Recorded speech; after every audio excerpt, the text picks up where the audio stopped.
Hai teman-teman, perkenalkan nama saya John Adu. Di video kali ini saya akan menjelaskan sebuah materi tentang Disruption Mood Regulation Disorder dan Major Depressive Disorder.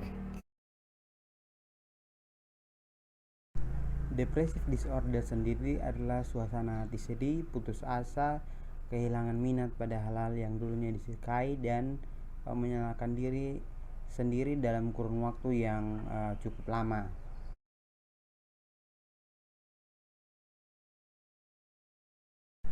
Disruptive Mood Regulation Disorder sendiri adalah depressive disorder yang terjadi pada anak dalam usia 6 sampai 18 tahun.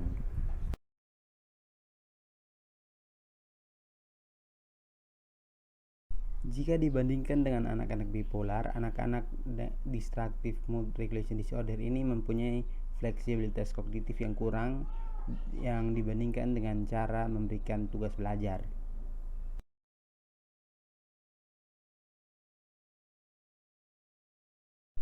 Gejala awal dari disfungsi mood regulation disorder sendiri ada 4. Yang pertama itu ada ledakan emosi yang terjadi sekurang-kurangnya 3 atau lebih dalam seminggu. Lalu ada ledakan serta amukan yang berlangsung setidaknya selama hampir 1 hari. Lalu suasana hati yang mudah tersinggung, dan yang terakhir itu adalah kesulitan berfungsi secara sosial dikarenakan mudah tersinggung.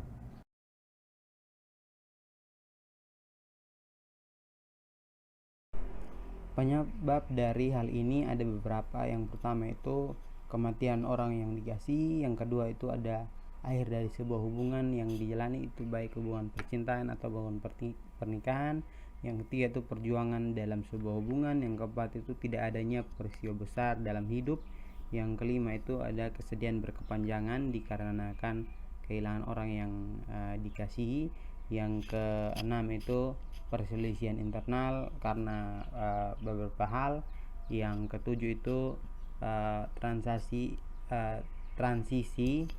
dari sebuah peran ke peran yang baru.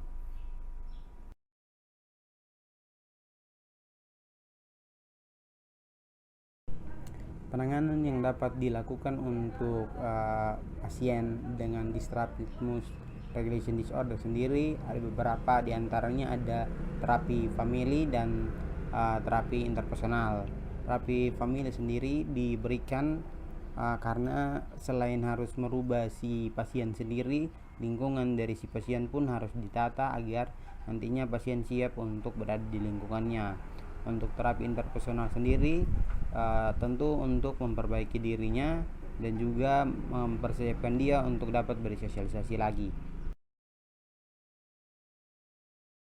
Major Depressive Disorder atau MDD adalah sebuah sindrom yang ditandai dengan perasaan tertekan atau perasaan tidak senang atau tidak suka pada kebanyakan aktivitas.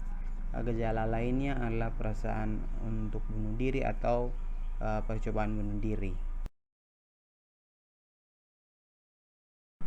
Karakteristik dari MDD sendiri adalah perasaan sedih, tertekan, atau putus asa, atau perasaan tidak senang atau kehilangan semangat pada semua atau sebagian aktivitas paling sedikit selama 2 minggu. Orang dengan gangguan ini juga memiliki masalah dalam makannya. Ia bisa makan terlalu banyak atau terlalu sedikit. Selain itu ia juga bisa mengalami masalah tidur, bisa mengalami insomnia atau hypersomnia. Selain itu juga ia akan merasakan kecemasan secara fisik.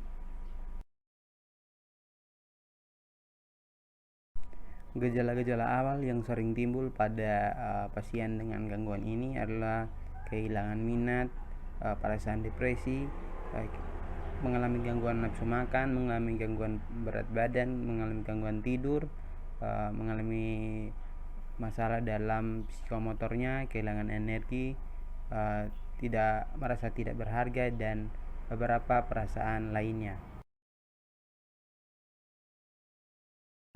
Penyebab dari major depressive disorder sendiri yang utamanya adalah stres. Nah, stres yang berulang menyebabkan seorang dapat mengalami depresi, dan episode depresi yang berulang memungkinkan seseorang untuk mengalami major depressive disorder. Penanganan untuk pasien dengan major depressive disorder sendiri ada beberapa. Yang pertama itu ada pengobatan. Untuk pasien yang sudah memiliki gejala ingin bunuh diri atau sudah melakukan percobaan bunuh diri, diharapkan dirawat di rumah sakit untuk penanganan lebih lanjut. Selain itu, pengobatan yang diberikan adalah pemberian obat-obatan yang diyakini dapat menekan atau mengelola emosi dari si pasien.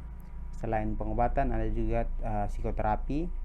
Psikoterapi yang dapat diberikan berupa terapi kognitif, terapi interpersonal. Selain itu juga ada terapi kelompok, di mana pasien dapat menceritakan perasaan atau hal-hal yang ingin diceritakan pada orang-orang yang dapat memahami perasaannya. Sekian apa yang ingin saya sampaikan dalam video ini. Semoga teman-teman mengerti, dan sampai jumpa di video selanjutnya.